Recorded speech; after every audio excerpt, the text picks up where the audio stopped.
नमस्कार। आज हम बात करेंगे भारत के नए क्रिमिनल लॉ यानी भारतीय नागरिक सुरक्षा संहिता की। इसमें ना एक ऐसा नियम है जो सीधे सीधे न्याय और फेयरनेस के एक बहुत ही बेसिक सवाल से जुड़ा हुआ है। तो चलिए आज इसी की गहराई में उतरते हैं।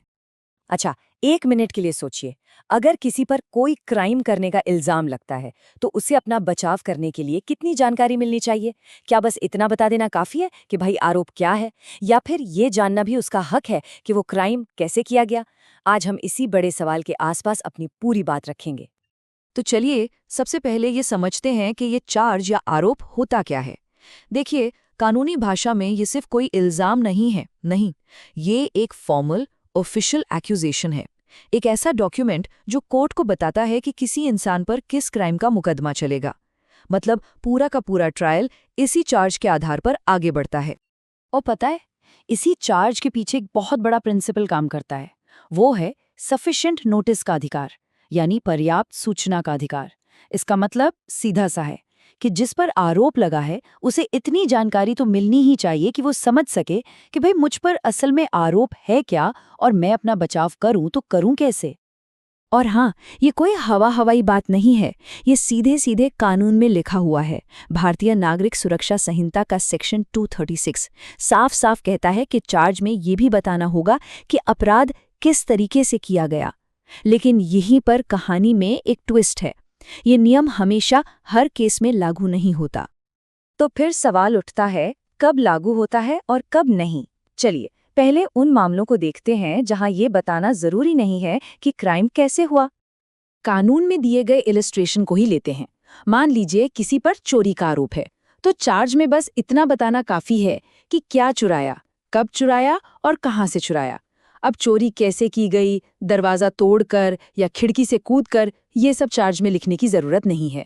इसी तरह मर्डर के केस में भी बस ये बताना जरूरी है कि किसकी हत्या हुई, कब हुई और कहाँ हुई। बात खत्म। ठीक है, तो ये तो हुआ सिक्के का एक पहलू। अब चलिए दूसरा पहलू देखते हैं। कुछ क्राइम्स ऐसे भी हैं जहां ये कैसे वाला सवाल सबसे ज्यादा जरूरी हो जाता है। इतना जरूरी कि इसके बिना चार्ज को ही अधूरा माना जाता है।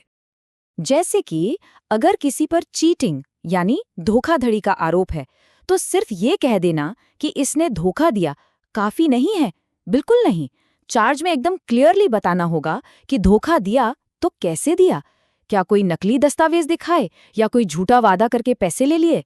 इसी तरह अगर किसी पब्लिक सर्वेंट के काम में रुकावट डालने का आरोप है, तो ये भी बताना पड़ेगा कि भाई रुकावट डाली तो कैसे डाली। तो अब ये जो दो तरह के मामले हमने देखे, यहाँ पर पूरा कॉन्सेप्ट एकदम पानी की तरह साफ हो जाता है। एक तरफ है चोरी और हत्या जैसे अपराध, यहाँ जो काम किया गया वो अपने आप में ही पूरा क्राइम है।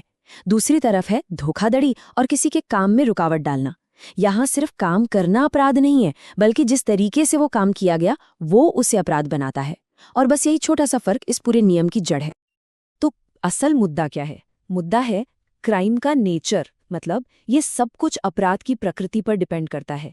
कानून बस ये देखता है कि क्या क्राइम का नाम सुनते ही दिमाग में एक साफ तस्वीर बन जाती है, या फिर उस तस्वीर को पूरा करने के लिए और डिटेल्स की जरूरत है।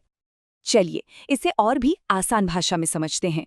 चोरी जैसे क्राइम्स में जो एक्ट है वही क्राइम है, लेकिन धोखाधड़ी जैसे मामलों में वो एक्ट जिस तरीके से किया गया है वो उसे गैर कानूनी बनाता है। सोचिए ना, किसी से बात करना तो कोई जुर्म नहीं है, लेकिन अगर झूठे वादे करके झांसा देकर बात की जाए तो वही बातचीत धोखाधड़ी बन सकती है। बस इसीलिए यहाँ कैसे का जवाब देना इतना ज्यादा जरूरी हो जाता है। तो आखिर इस पूरे नियम का मकसद क्या है? मकसद एक ही है, एक फेयर ट्रायल, एक निष्पक्ष न्याय। जाहिर है, जब किसी को साफ साफ पता होगा कि उस पर इल्जाम क्या है और कैसे है, तभी तो वो अपना डिफेंस ठीक से तैयार कर पाएगा, है ना? तभी तो वो सही सबूत और गवाह जुटा पाएगा। और सबसे बड़ी बात, ट्रायल के बीच में उसे किसी नए सरप्राइज का सामना नहीं करना पड़ेगा। इससे पूरी प्रोसेस में ट्रांसपेरेंसी आती है।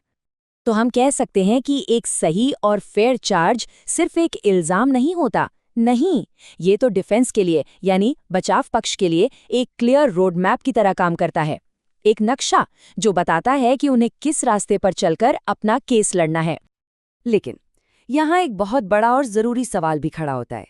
हम ये तो समझ गए कि आरोपी को पूरी जानकारी देना जरूरी है, पर सवाल है कितनी जानकारी? न्याय के इस तराजू को बैलेंस करने के लिए वो पतली सी लाइन कहाँ खींची जाए?